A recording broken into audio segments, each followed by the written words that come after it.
गीताया पुस्तकं यत्र नित्यपाठश्च वर्तते तत्र सर्वाणि तीर्थानि प्रयागादीनि भूतले।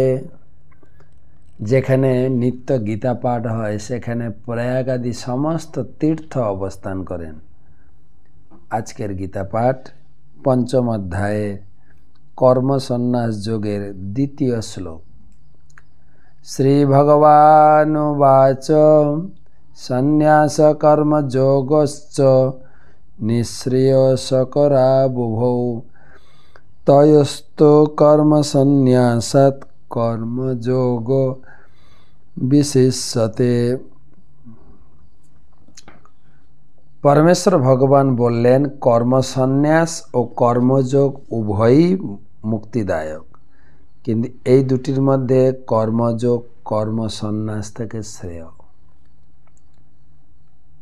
অর্জুন প্রশ্ন করলেন প্রথম শ্লোকে কর্মযোগ না কর্ম সন্ন্যাস শ্রেয়। কর্মযোগ মানে কর্মে যুক্ত থাকো, কর্ম সন্ন্যাস মানে কর্মত্যাগ। চতুর্থ অধ্যায়ে ভগবান বুঝালেন যে সমস্ত কিছুর মধ্যে জ্ঞান শ্রেষ্ঠ। তাই অর্জুন মনে করলেন তাহলে সব কিছু ছেড়ে আমি জ্ঞান গ্রহণ করব। তো পরে আবার বললেন জ্ঞান গ্রহণ করে তুমি কর্মে যুক্ত থাকো। তো সেটাই অর্জুনের প্রশ্ন, তাহলে কোনটা করব? তো ভগবান বললেন দুটোই তোমাকে করতে হবে। কর্ম সন্ন্যাস মানে মন থেকে তুমি কর্মের আসক্তি বা কর্মের ফল ত্যাগ করে কর্মযোগে যুক্ত থাকো। তো আমরা আগে আলোচনা করেছি 6টা অধ্যায়ে পুরো কর্ম নিয়ে আলোচনা হবে। কর্মের জটিলতা খুবই বেশি, এটা সঠিকভাবে না ধরতে পারলে মুশকিল আছে। কর্ম আমাদের অবশ্যই করতে হবে, 3য় অধ্যায়ে ভগবান বলেছেন কর্ম আমাদের অবশ্যই করতে হবে, কিন্তু সেই কর্ম করব ভগবানের সেবায়। যদি ভগবানের সেবায় না করি তাহলে কর্মবন্ধন হবে।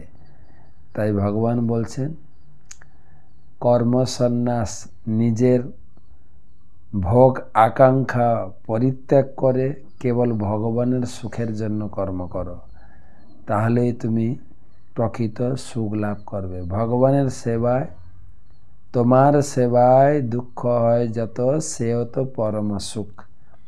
ভগবানের সেবা করে সেটাকে বলে কর্মযোগ, আর কর্ম সন্ন্যাস মানে হচ্ছে কর্মের সমস্ত ফল থেকে ত্যাগ। তাই ভগবান বলছেন কর্মযোগ কর্ম সন্ন্যাস থেকে শ্রেয়, অর্থাৎ